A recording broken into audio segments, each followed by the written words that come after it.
àwọn jàǹdùkú kọlù Pasuma ńkirè wọ́n ba mọ́tò ẹ̀ jẹ́.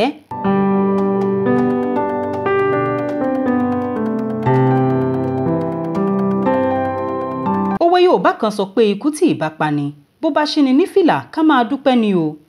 òwe yìí ló wo bí ikú àìtọ́jú àti ìpalára ṣe fo orí ìlú mọ̀ọ́ká òǹkọrin fújì tó lérò lẹ́yìn bí eégún olóòlù ni Alhaji Wasiu Alabi Ọdẹ́tọ́lá tí gbogbo ayé mọ̀ sí Pasuma tàbí Paso.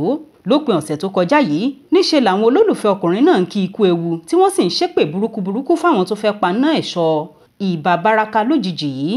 ṣé Yorùbá bọ̀ wọ́n ní òwò tí àdámọ̀ ṣe ní ká àdá léyìn. ọmọ ìyàwó ànábì òkúkú ṣàdédé ròde ìjọ̀gbọ̀n. ọkùnrin náà sì sí lára àwọn olórin tó fẹ́ràn rògbòdìyàn.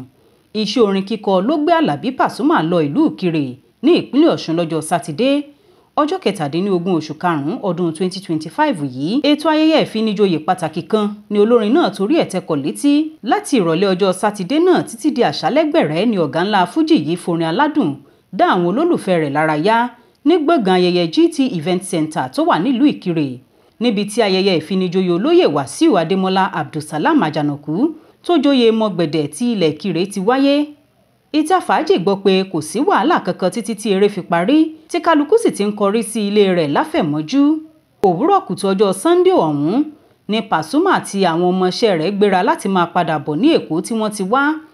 àsìkò yìí làwọn jàǹdùkú kan lọ rèé dènà de ọkọ̀ ayọ́kẹ́lẹ́ àti àwọn ọkọ̀ tí wọ́n fi kó irinṣẹ́ àti ọmọọṣẹ́ olórin náà.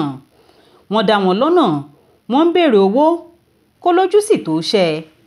ìjà ti di jàgídíjàgan nígbà táwọn ọmọ ẹrukú náà fa ìbọn yọ tí àwọn kan sì ń ju òkò lu ọkọ̀ ayọ́kẹ́lẹ́ bá wà sí. nínú fọ́nrán fídíò kan tó gorí afẹ́fẹ́ lẹ́yìn ìṣẹ̀lẹ̀ náà ariwo ńlá ń lọ lábẹ́lẹ̀ bẹ́ẹ̀ ni ẹnìkan tó ń ya fídíò ọ̀hún fi èdè Gẹ̀ẹ́sì àdàmọ̀dì tí wọ́n ń pè ní pidgin sọ̀rọ̀ níbẹ̀. ó ní kàsálà ti bẹ́ nílùú Ìkirè yìí o wọ́n ti kọlù wá o ẹ wo mọ́tò Paso ọkọ̀ Pasuma rèé o wọ́n ti yìnbọn lù wá ẹ wo jíìpù Pasuma ẹ wo bí wọ́n ṣe ba mọ́tò jẹ́ àwọn ará Ìkirè yìí ti fa ìjọ̀gbọ̀n lẹ́sẹ̀ o àmọ́ adúpẹ́ Ọlọ́run wà ṣá o àti bẹ́ẹ̀ bẹ́ẹ̀ lọ. bẹ́ẹ̀ ló ń yàwòrán bọ́ọ̀sì tí wọ́n ya fọ́tò Àlàbí Pasuma sára rẹ̀ ọ̀hún àti ọkọ̀ ayọ́kẹ́lẹ́ bọ̀gìnì Hummer Jeep funfun tó jẹ́ ti Pasuma àti àwọn ọkọ̀ míì àti ibi tí wọ́n ti jù kò ba gíláàsì ọkọ̀. gẹ́gẹ́ bá a ṣe gbọ́ kò sí ìpalára kankan tó ṣẹlẹ̀ sí ọ̀gá ńlá fújì fún rẹ̀.